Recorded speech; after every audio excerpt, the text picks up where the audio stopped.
Social మీడియాలో ఎప్పుడూ ఏదో ఒక అంశం ట్రెండ్ అవుతుంది. ప్రపంచంలో ఎక్కడో మొదలైన ట్రెండ్ మొత్తం వ్యాపిస్తుంది. తాజాగా ఇలాంటి ఓ ట్రెండ్ సోషల్ మీడియాను షేక్ చేస్తుంది. అదే జీబ్లీ స్టైల్ యానిమేషన్ ఫోటోలు. ఈ ఫోటోలు సోషల్ మీడియాలో తెగ చక్కర్లు కొడుతున్నాయి.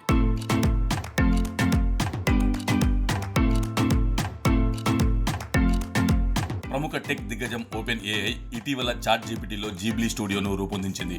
జీబ్లీ ఆర్ట్ అనేది జపాన్కు చెందిన ప్రముఖ యానిమేషన్ స్టూడియో రూపొందించిన యానిమేషన్ శైలి. ఈ స్టూడియో జీబ్లీ 1985లో హయావో మియాజాకి, ఇసావో తకహత స్థాపించారు.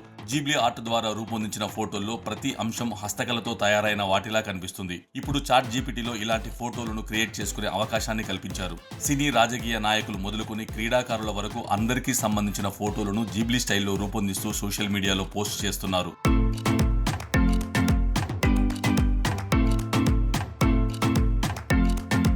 ఇన్స్టాగ్రామ్, ఫేస్బుక్, ఎక్స్ ఏ ప్లాట్ఫామ్ ఓపెన్ చేసినా జీబ్లీ ఫోటోలతో నిండిపోతుంది. ఈ జీబ్లీని నెటిజన్లు తెగ వినియోగిస్తున్నారు. చాట్ జీపీటీలో ఈ జీబ్లీ ఫిల్టర్ అందుబాటులోకి వచ్చిన తర్వాత కేవలం 1 గంట వ్యవధిలోనే మిలియన్ యూజర్లు యాడ్ అయ్యారని open AI CEO Sam Altman X వేదికగా ఓ పోస్ట్ చేశారు.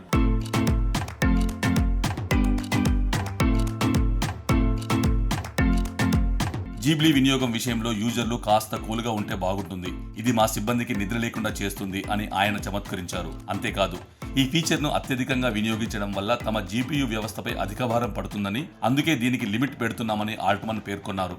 ఇప్పటికే ఉచిత యూజర్లు రోజుకు 3 మాత్రమే జీబ్లీ ఫోటోలు జనరేట్ చేసుకునేలా పరిమితి విధించారు. అయితే ప్రీమియం యూజర్లకు ఎలాంటి లిమిట్ వర్తించదు. మరోవైపు గ్రోక్లో కూడా ఈ ఫోటోల జనరేషన్ ఆప్షన్ను యూజర్లు విరివిగా ఉపయోగిస్తున్నారు. ఇటీవల కేంద్ర ప్రభుత్వం ప్రధాని నరేంద్ర మోడీకి సంబంధించిన పలు ఫోటోలను సైతం జీబ్లీ ఫీచర్ తో క్రియేట్ చేశారు. ఈ ఫోటోలు చూసి ఆల్ట్మన్ రియాక్ట్ అయ్యారు. మైక్ జీఓవి ఇండియా ఖాతాలో షేర్ చేసిన ఫోటోలకు ఆయన రీపోస్ట్ చేసి దానికి భారత జెండా ఎమోజిని జత చేశారు.